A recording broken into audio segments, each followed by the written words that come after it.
예, 성경 말씀 봉독하겠습니다. 시편 27편 4절의 말씀입니다. 예, 함께 합독하도록 하겠습니다. 내가 여호와께 청하였던 한 가지 일 곧 그것을 구하리니 곧 나로 내 생전에 여호와의 집에 거하여 여호와의 아름다움을 앙망하며 그 전에서 사모하게 하실 것이라. 아멘. 예, 오늘 우리가 읽은 본문의 말씀을 통해서 다윗의 신앙 성전 중심이라고 하는 제목을 가지고 함께 은혜 나누기를 원합니다. 다윗은 시편 26편 8절에서 여호와여 내가 주의 계신 집과 주의 영광이 거하는 곳을 사랑하오니라고 고백하고 있음을 봅니다. 다윗은 일평생 하나님의 말씀을 쫓아 행하는 말씀 중심의 신앙으로 살아왔었습니다. 그리고 모든 일에 먼저 기도로서 하나님의 뜻과 하나님의 도우심을 구하는 기도 중심의 신앙으로 살았습니다. 이 같은 믿음을 소유한 다윗은 하나님의 마음에 합한 자, 하나님을 기쁘시게 하는 자라는 인정을 받았습니다. 그가 이러한 인정을 받을 수 있었던 이유 중에 또 한 가지 빼어내올 수 없는 것이 있는데 이는 그의 기도에 잘 나타나고 있습니다. 오늘 우리가 본문으로 삼았던 시편 27편 4절은 다윗의 기도의 내용입니다. 다시 한번 더 읽어보겠습니다. 시편 27편 4절입니다. 내가 여호와께 청하였던 한 가지 일 곧 그것을 구하리니 곧 나로 내 생전에 여호와의 집에 거하여 여호와의 아름다움을 앙망하며 그 전에서 사모하게 하실 것이라. 아멘. 다윗이 여호와께 청하였던 한 가지 일, 다윗이 우리 하나님 앞에 청하며 기도했던 내용들이 어째 한 가지뿐입니까? 수만 가지가 있잖아요. 그 수만 가지 속에서 특별히 다윗이 여호와께 청하였던 한 가지 일이라고 하는 것이 그럼 도대체 무엇일까요? 다윗의 삶의 전반에서 일평생 동안 사모하며 소원했던 일이 바로 이것이다 이 말입니다. 아멘. 예. 그가 하나님께 구한 것은 장수나 부귀가 아니었습니다. 높은 지위나 명예도 아니었습니다. 오직 이 땅에서 생명이 다하는 그날까지 여호와의 집에 거하여 여호와의 아름다움을 앙망하며 그 전에서 하나님을 사모하게 해달라는 것, 이것이 바로 다윗의 유일한 소원이었다 이 말입니다. 이 고백만으로도 다윗이 얼마나 성전을 간절히 사모하였는지를 우리가 알 수가 있습니다. 이처럼 다윗은 일평생 성전을 사모하는 성전 중심의 신앙으로 살았습니다. 그래서 이러한 성전을 사랑했던 다윗이 또한 성전 건축하는 일들을 기뻐했던 사실을 우리는 볼 수가 있습니다. 사울이 죽은 후에 다윗은 이스라엘 왕이 되어서 예루살렘에서 온 이스라엘과 유다를 다스리게 됩니다. 그때까지는 엘리 제사장 시대에 블레셋 사람에게 빼앗겼던 하나님의 계는 여전히 아비나답의 집에 머물러 있었습니다. 이를 안타깝게 여긴 다윗은 하나님의 계를 다윗성으로 모셔오기 위해서 처소를 예비하고 모든 준비를 마친 후에 하나님의 계를 다윗성으로 모셔오게 됩니다. 그 후에 하나님께서 모든 대적을 물리쳐 주시고 나라를 평안하게 만들어 주신 때에 다윗은 또 하나의 소원을 품게 됩니다. 사무엘하 7장 1절부터 2절의 말씀을 보겠습니다. 같이 합독합니다. 여호와께서 사방의 모든 대적을 파하사 왕으로 궁에 평안히 거하게 하신 때에 왕이 선지자 나단에게 이르되 볼지어다 나는 백항목 궁에 거하거늘 하나님의 계는 휘장 가운데 있도다. 하나님께서 한낱 양치기였던 자신을 취해서 이스라엘의 주권자로 삼아 아름다운 백향목궁에 거하게 하셨는데, 정작 그 하나님의 계는 너무나도 초라한 휘장 가운데 계심을 깨닫게 된 것입니다. 아비나답의 집에 있던 여호와의 계를 다윗성으로 모셔오기는 했지만 여전히 다윗성 안에서 그 천막 안에, 휘장 안에 언약궤를 두었다는 것이죠. 그런데 자기는 어떻습니까? 자기는 지금 왕이 되어서 그 거대한 그러한 백향목궁에 거하게 되었다 이 말이죠. 그런데 자기를 왕으로 만들어 놓으신 그 하나님은 자기로 하여금 모든 전쟁에서 승리하게 하신, 자기를 모든 위험에서 건져 구원해 주신 그 하나님은 지금 정작 천막 안에 계신다고 하는 사실을 깨닫게 되었다 이 말이죠. 그래서 이래 가지고는 안 되겠다. 이건 사람 사이에서도 은혜를 입었으면 이런 짓을 하면 안 되잖아요. 그래서 다윗은 하나님의 계를 안치할 성전을 건축하기로 결심하게 됩니다. 네. 그래서 성전 건축을 위해서 건축할 모든 재료들을 절거히 예비하는 다윗의 모습들을 보게 됩니다. 하나님은 다윗에게 성전을 건축하라고 명령하신 사실이 없습니다.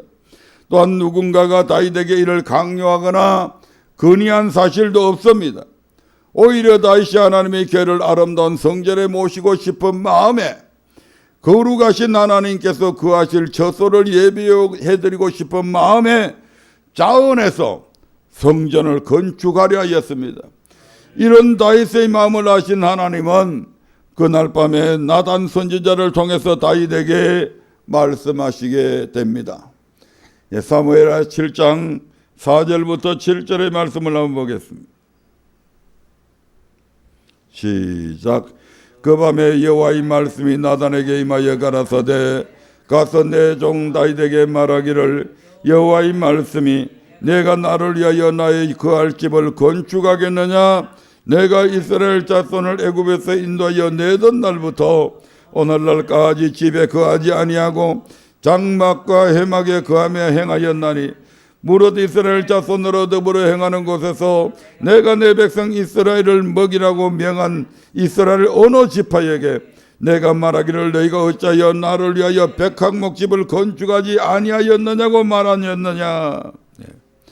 하나님은 이스라엘 자손을 애굽에서 인도하여 내던 날부터 집에 거하지 않으시고 장막과 해막에 거하며 행하였지만, 이스라엘 어느 지파에게도 너희가 어째서 나를 위해서 백향목집을 건축하지 아니하였느냐라고 말씀하시지 않으셨다고 합니다. 그런데 다윗이 자원해서 하나님께서 거하실 그 집, 곧 성전을 건축하겠다고 한 것입니다. 이 마음을 아신 하나님께서, 이것을 통해서 감동하신 하나님께서 이제 나단 선지자를 통해서 다윗을 크게 축복하시게 됩니다. 하지만 다윗에게 성전은 건축을 허락하시지는 않으셨습니다. 역대상 17장 3절 4절의 말씀을 한번 보겠습니다.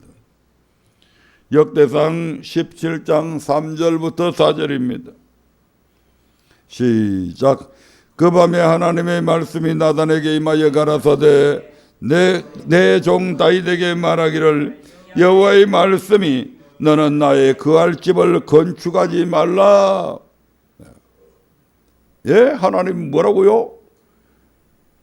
성전을 건축하지 말라고요? 예, 알겠습니다. 그리고서 그냥 두 손 놓아 버릴만 한데 다윗은 그렇게 하지 않았습니다. 너는 성전을 나의 거할 집을 건축하지 말라. 내 아들 솔로몬을 통해서 우리 하나님께서 당신의 성전을 건축하게 하겠다고 말씀하십니다.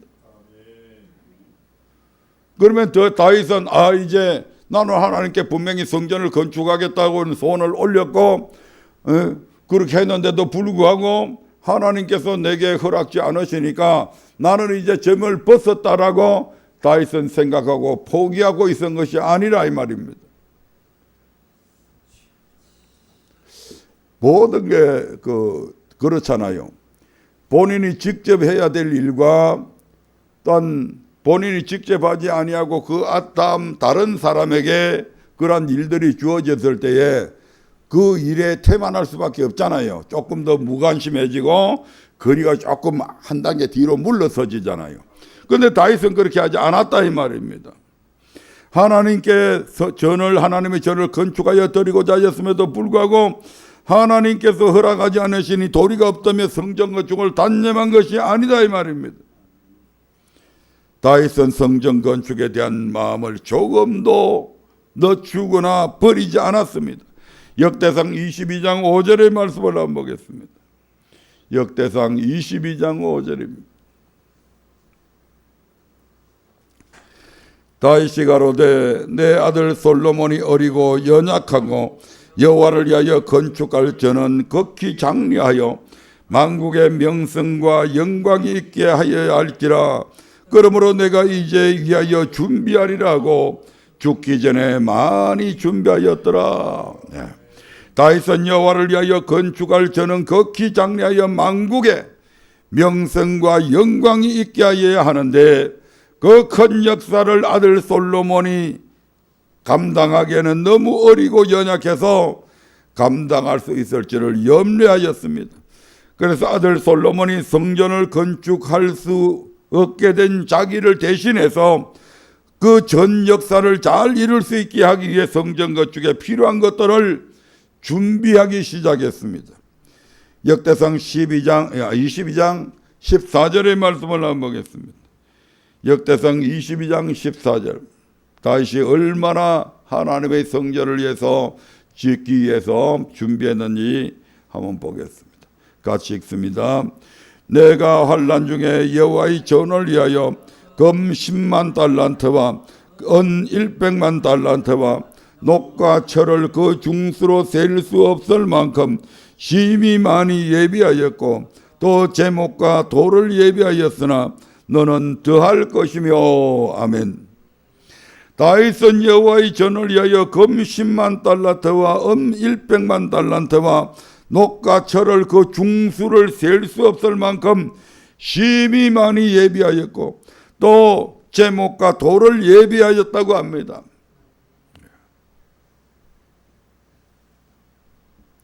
여러분, 금 1만 달란트의 가치가 얼마나 되는 줄 아십니까? 금 1만 달란트는 지금의 화폐 가치로 환산하면 약 15조 원에 달합니다. 제가 2013년에 이걸 국제금신세 가격이 그 당시 10월 달에 얼마였느냐면 국제금신세 가격이 금 한 달란트가 34.27kg이거든요. 그래서 그걸 환산을 해보니까 약 14억 9천만 원, 약 15억이 되었습니다. 그러면 1만 곱하기 1만 달란트를 하면 바로 14조 9천억, 그러니까 15조에 가깝습니다. 오늘날의 돈을 환산하면 그렇다 이 말입니다. 그렇다고 한다면 지금 다윗이 준비한 금이 얼마라고요? 1만 달란트가 아니고 10만 달란트.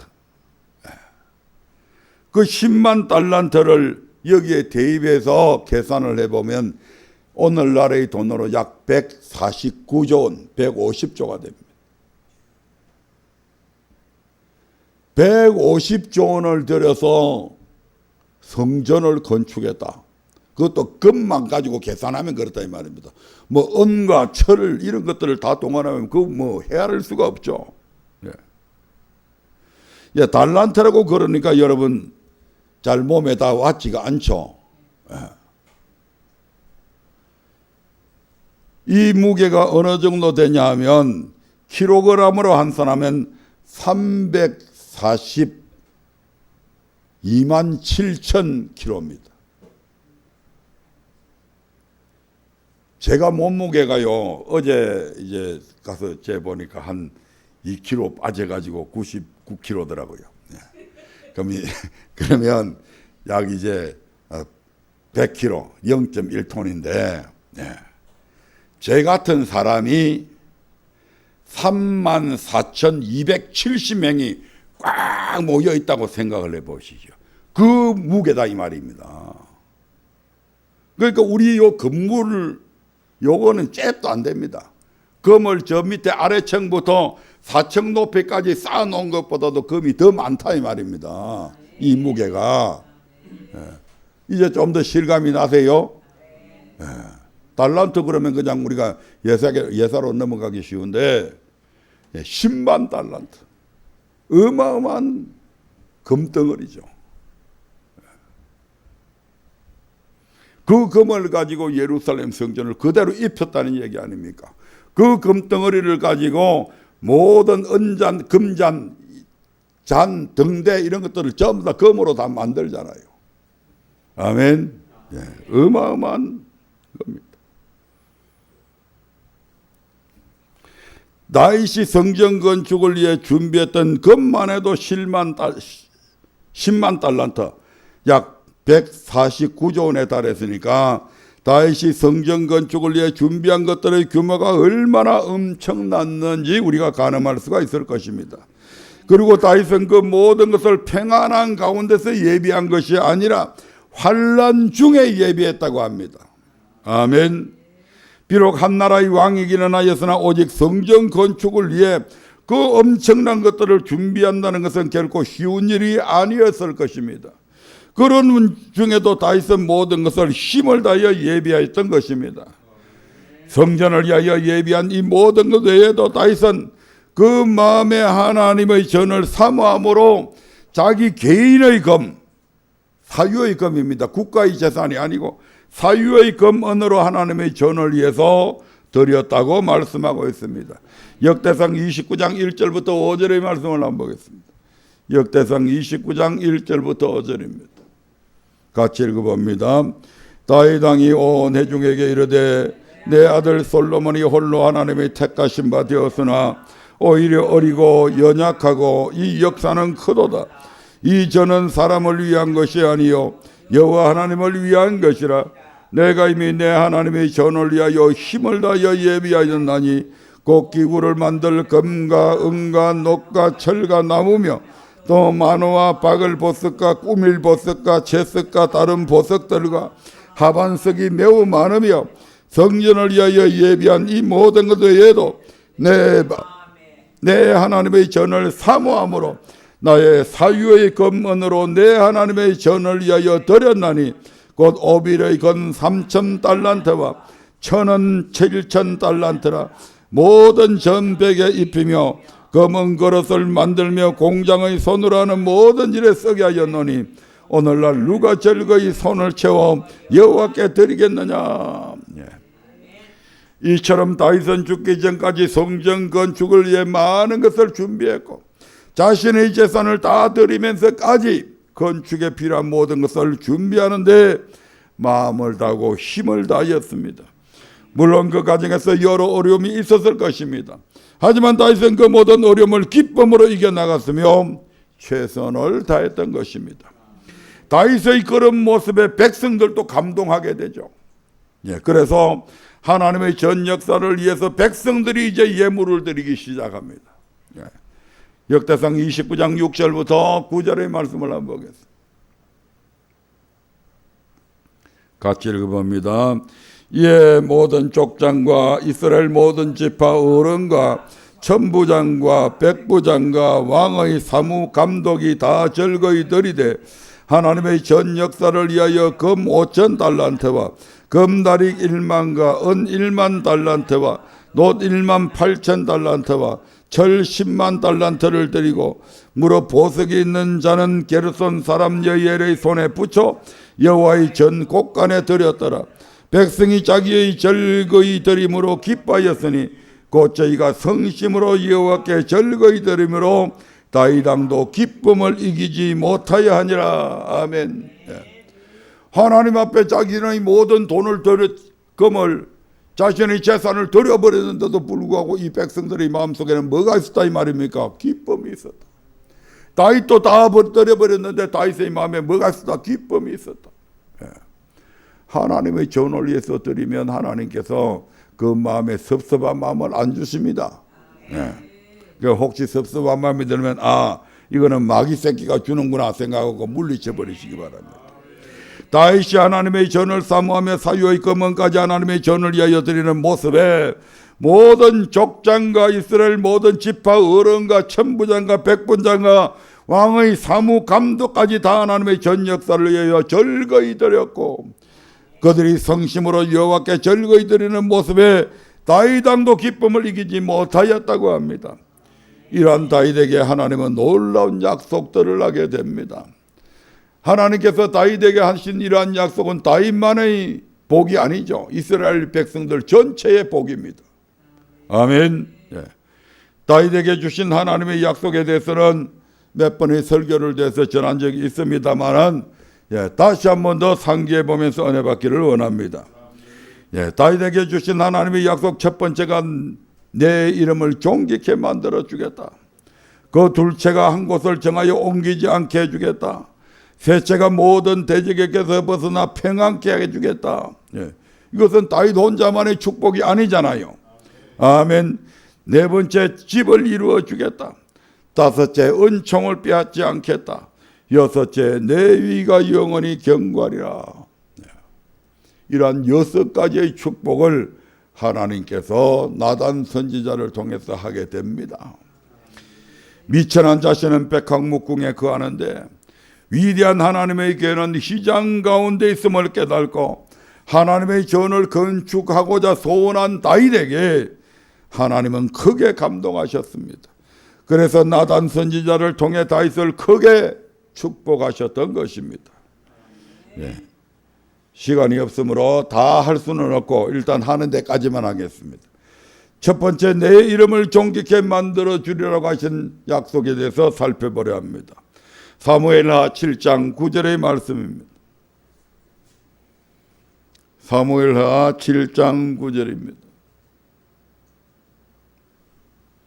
내가 어디를 가든지 내가 너와 함께 있어 내 모든 대적을 내 앞에서 멸하였은즉 세상에서 존귀한 자의 이름같이 내 이름을 존귀케 만들어 주리라. 아멘. 하나님은 다윗에게 세상에서 존귀한 자의 이름같이 그 이름을 존귀하게 만들어 주겠다고 약속하셨습니다. 그러면 이 약속은 어떻게 이루어졌을까요? 역대상 29장 28절의 말씀을 한번 보겠습니다.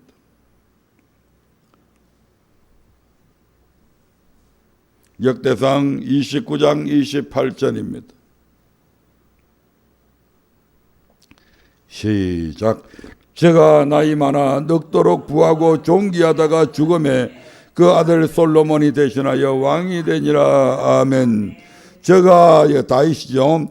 다윗이 나이 많아 늙도록 부하고 존귀하다가 죽었다고 말씀합니다. 우리가 조금 전에 살펴봤던 것처럼 다윗은 자신의 사유의 재산까지도 전부 다 하나님 앞에 다 드려버렸잖아요. 그럼에도 불구하고 다윗은 나이 많아 늙도록 뭐 했다고요? 부했다. 또 뭐 했다고요? 존귀했다. 많은 사람들에게 존귀함을 받고 하나님 앞에서도 존귀하다가 죽었다고 말씀합니다. 하나님께서 다윗이 죽을 때까지 그 이름을 존귀하게 만들어 주신 것입니다. 뿐만 아니라 살아 있을 때만 존귀하게 만들어 준 것이 아니라 죽은 후에도 다윗이 죽은 후에도 그 이름을 존귀하게 해주셨습니다. 우리 모든 신앙인에게 있어서 다윗은 가장 위대한 신앙인입니다. 가장 위대한 그러한 신앙을 가진 참으로 다윗의 신앙, 다윗의 일을 알지 못하는 그리스도인들은 아무도 없습니다. 아멘. 세상에서 가장 존귀한 이름은 바로 예수 그리스도입니다. 아멘. 이 이름보다 존귀한 이름은 없잖아요. 예수님은 근본 하나님의 본체시는 하나님과 동등됨을 취할 것으로 여기지 아니하시고 십자가에서 죽기까지 하나님 앞에 복종하셨다고 빌립보서 2장 6절부터 8절에서 말씀하시지 않습니까? 그 십자가에서 가장 비참한 죽음을 죽으셨는데 하나님은 이런 예수님을 그런 비참한 상태에 버려두지 아니하시고 예수님의 이름을 지극히 높여서 모든 이름 위에 뛰어난 이름을 주셔서 하늘에 있는 자들과 하늘에 있는 모든 천군 천사들, 모든 천사장의 그룹들, 그 모든 것들 위에, 그리고 땅에 있는 자들과 땅 아래에 있는 자들로 모든 이름을, 모든 무릎을 예수의 이름에 꿇게 하셨다. 아멘. 빌립보서 2장 9절부터 10절에 나오는 말씀이죠. 그러니까 예수님이 모든 것 위에 계신다 이 말입니다. 예수님의 이름이 가장 높으시다 이 말입니다. 그 예수님이 이 땅에 오실 때 말이죠. 그 예수님이 이 땅에 오실 때 누구의 자손으로 왔다고요? 다윗의 자손으로 왔다. 마태복음 1장 1절의 말씀을 봅니다. 마태복음 1장 1절입니다. 같이 읽어봅니다. 시작. 아브라함과 다윗의 자손 예수 그리스도의 세계라. 아브라함은 이스라엘 백성들의 조상입니다. 아멘. 그 조상과 같은 반열에서 지금 다윗을 세워놓고 있는 것입니다. 아브라함과 모세의 자손 예수 그리스도의 세계가 아닙니다. 모세가 엄청난 일을 했잖아요. 그럼에도 불구하고 모세의 이름이 다윗보다 더 존귀한 이름은 아니다 이 말입니다. 그런 위대한 가장 이스라엘 사회에 있어서 가장 지금도 추앙받고 있는 선지자 모세보다도 다윗을 더 위에 둔 겁니다. 아브라함과 다윗의 자손 예수 그리스도의 세계다. 아브라함, 다윗, 예수 그리스도. 엄청난 이름의 반열이죠. 거기에 다윗의 이름이 들어간 겁니다. 이는 다윗의 이름이 세상에서 가장 존귀한 예수 그리스도의 이름과 같이 존귀하게 되었음을 뜻합니다. 이처럼 하나님은 다윗에게 약속하신 대로 이 땅에서도 그리고 죽은 후에도 영원토록 그의 이름을 존귀한 자의 이름같이 존귀하게 만들어 주셨습니다. 우리 하나님께서 약속하시고 반드시 그 약속대로 이루시잖아요. 두 번째, 하나님께서 다윗에게 성전을 지어주겠다고 하는 다윗에게 두 번째로 약속한 것이 한 곳을 정하여 옮기지 않게 해주겠다는 것입니다. 사무엘하 7장 10절의 말씀을 한번 보겠습니다. 사무엘하 7장 10절입니다. 시작. 내가 또 내 백성 이스라엘을 위하여 한 곳을 정하여 저희를 심고 저희로 자기 곳에 거하여 다시 옮기지 않게 하며 악한 유로 전과 같이 저희를 해하지 못하게 하여. 하나님은 이스라엘을 위하여 한 곳을 정하여 그들을 심어 다시는 옮겨 다니지 않게 하겠다고 약속을 하셨습니다.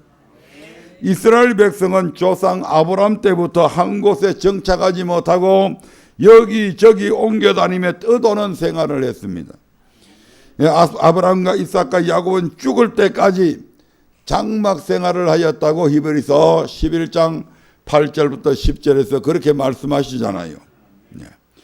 야곱의 때에 애굽으로 내려간 그들의 후손 이스라엘 백성은 그곳에서 400여 년 동안이나 애굽의 종살이를 하였습니다.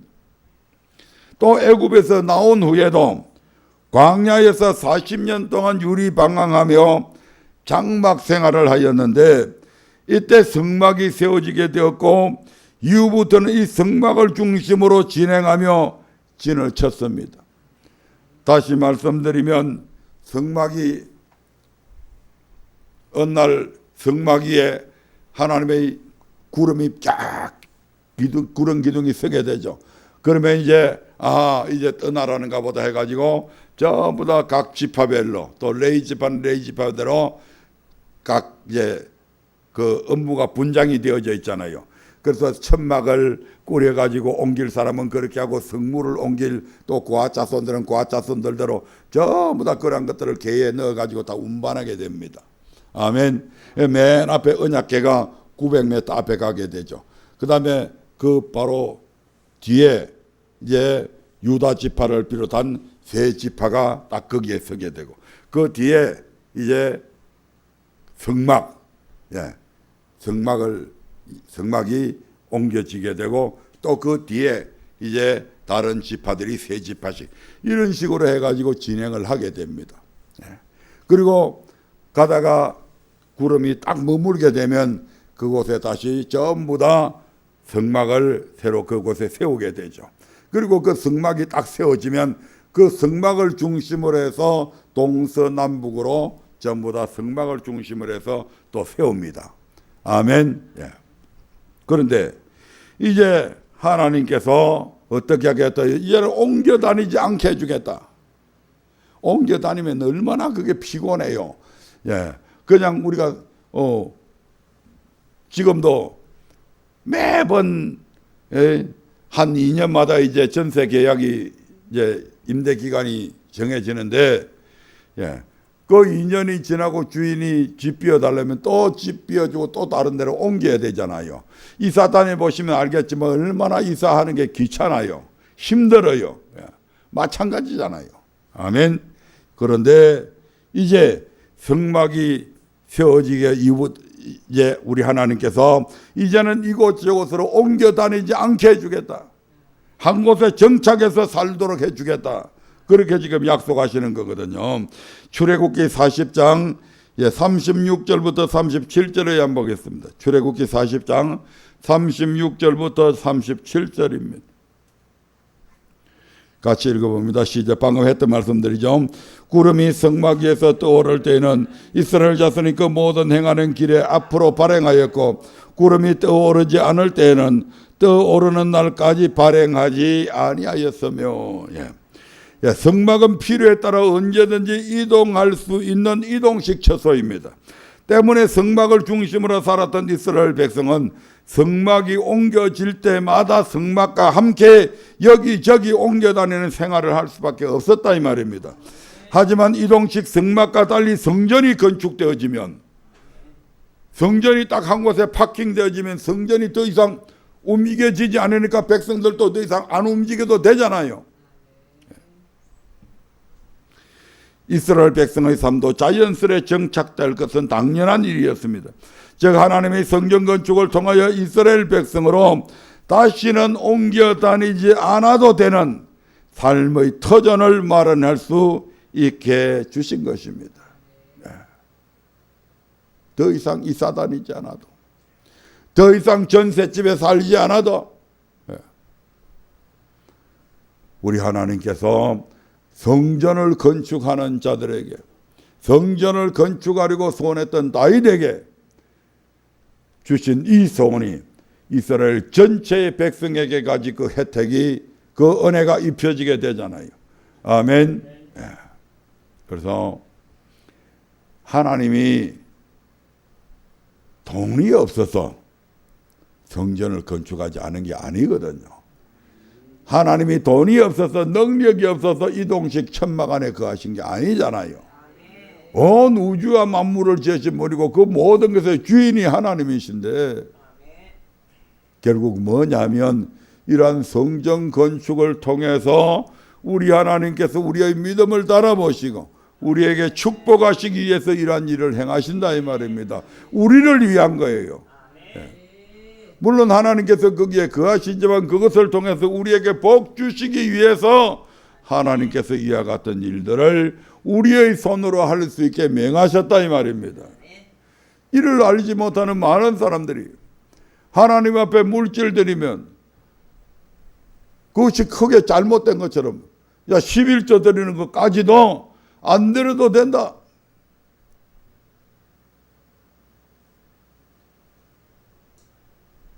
망할 짓들을 하고 있는, 망할 짓들을. 물질 쫓아가는 사람들은, 인간들은 그것이 또 좋아가지고, 아, 그 교회 가면 11조 안 내도 된대. 안 내고 살아봐.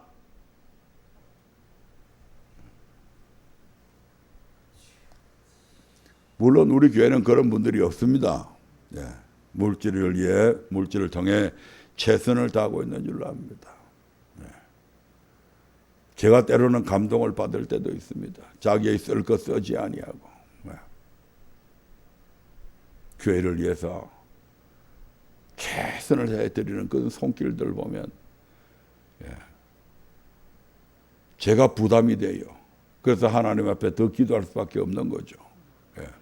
성전을 건축하려면 첫째 성도들이 복을 받아야 되잖아요. 그래서 내가 하나님 앞에 복을 구할 수 있는 기도 제목이 된다 이 말입니다. 왜? 그걸 건축하려면 그저 하나님이 어디 뭐 하늘에서 금덩어리 내려줘가지고 짓는 게 아니잖아요. 결국 누구의 손으로? 성도들이 손으로 지어야 되는데, 그러면 성도들이 손으로 지으려고 하면 성도들에게 복을 주셔야 되잖아요. 그럼 내가 그런 근거가 내한테 주어지잖아요. 하나님 성전 건축해야 된다며요. 성전 건축해야 되잖아요. 그러면 하나님 성도들에게 복을 주셔야 되잖아요. 이것도 드려야 주셔야 되잖아요. 지금 이런 사업, 이런 계획을 하고 있는데 이거 이루어 주셔야 되잖아요. 제가 하나님 앞에 당당하게 따질 수 있는, 구할 수 있는 그런 근거가 마련이 된다 이 말입니다. 아멘. 그래서 이 말씀들은 그전에도 다 했던 말씀들인데 이번에 이제 다윗의 신앙을 통해서 쭉 같이 연결된 나오지기 때문에 또 적절한 시기에 이 말씀이 우리에게 주어진 줄로 믿습니다. 그래서 힘들고 어렵지만 무리하게 하지 말고 자기의 힘 닿는 대로 성전 건축을 위해서, 성전 재건을 위해서 최선을 다함으로 저와 여러분이 하나님으로부터 놀라운 복을 받아 누리는 은총의 역사 있기를 주의 이름으로 축원드립니다. 오늘은 여기까지 하겠습니다. 세 번째부터는 다음 시간에 이어서 하도록 하겠습니다. 다 같이 기도하겠습니다.